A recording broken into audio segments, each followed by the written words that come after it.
ሰላም ጤና ይስጥልን። ዛሬ በእንግሊዘኛ ትምህርታችን ውስጥ በጣም ግራ የሚያጋቡትን ሳይለንት ሌተርስ ወይም በጽሁፍ ሰፍረው በድምጽ የማይነበቡ ፊደላትን እናያለን። እነዚህን ቃላት በትክክል መጥራት እንግሊዘኛችንን ፕሮፌሽናል ያስመስልልናል። ይሄን ምሳሌ እንመልከት። መጀመሪያ የምናየው ኬ እና ደብሊው ናቸው። ኬኤ ከኤን በፊት ሲመጣ አይነበብም።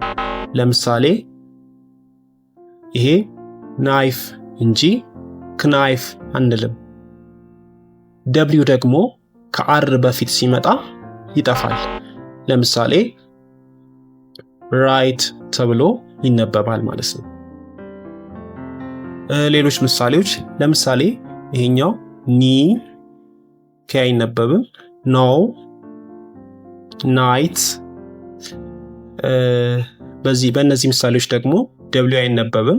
ሮንግ፣ ሪስት እና ራ። በእነዚህ ምሳሌዎች ደግሞ ምን አይነበብም? ደብሊው አይነበብም ማለት ነው። ስለዚህ ኬ ከኤን በፊት ሲመጣ አይነበብም። ኬ ከኤን በፊት ሲመጣ አይነበብም። ደብሊው ደግሞ ከአር በፊት ሲመጣ፣ ብዙ ጊዜ ደብሊው በቃሉ መጀመሪያ ሲመጣ አይነበብም ማለት ነው። በዚህኛው ክፍል ደግሞ ኤም ቢ ወርድስ እና ኤስቲ ወርዶችን እንመልከት። ቢ ደግሞ ኤምን ይፈራል። ከኤም ቀጥሎ ሲመጣ ዝም ይላል። ለምሳሌ ይሄንን ቃል ተመልከቱት። ኮም ባንልም ቢን አናነብም። ምንድነው የምንለው? ኮም እንላለን ማለት ነው። ቲ ደግሞ በቃላት መሃል ሲሆን ብዙ ጊዜ አይነበብም። ቲ በቃላት መሃል ሲሆን ብዙ ጊዜ አይነበብም። ለምሳሌ ይሄንን ቃል ሊስትን አንልም፣ ሊስን ነው የምንለው። ቲን አናነባትም ማለት ነው። ሌሎች ምሳሌዎች ላም፣ ታም፣ ዴት፣ ካስል፣ ፋስን፣ ክርስማስ።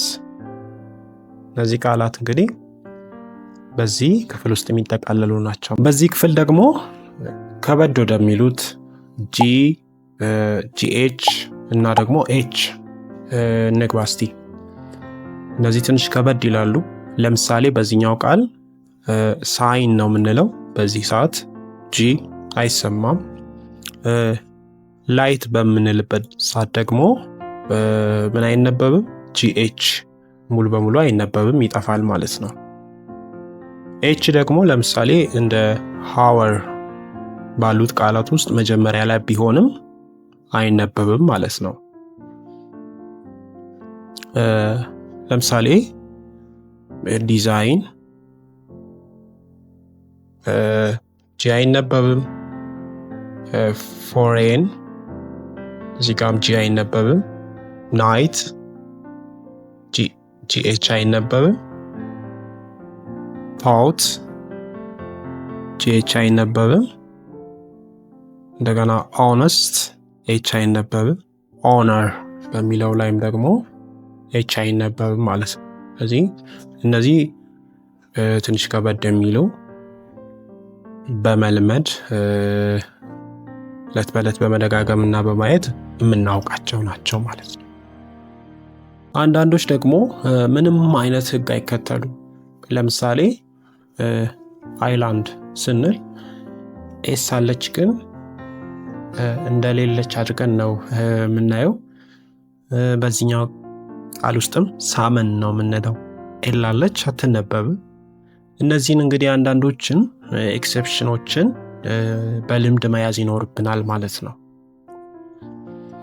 ለዛሬ የነበረን ትምህርት ይህንን ይመስላል። እስኪ እነዚህን ቃላት ለመጥራት ሞክሩ። ጥያቄ ካላችሁ ኮሜንት ላይ ጻፉልኝ። ለቀጣይ ቪዲዮ ደግሞ ናት ለርኒንግ ሰብስክራይብ ማድረጋችሁን እንዳትረሱ።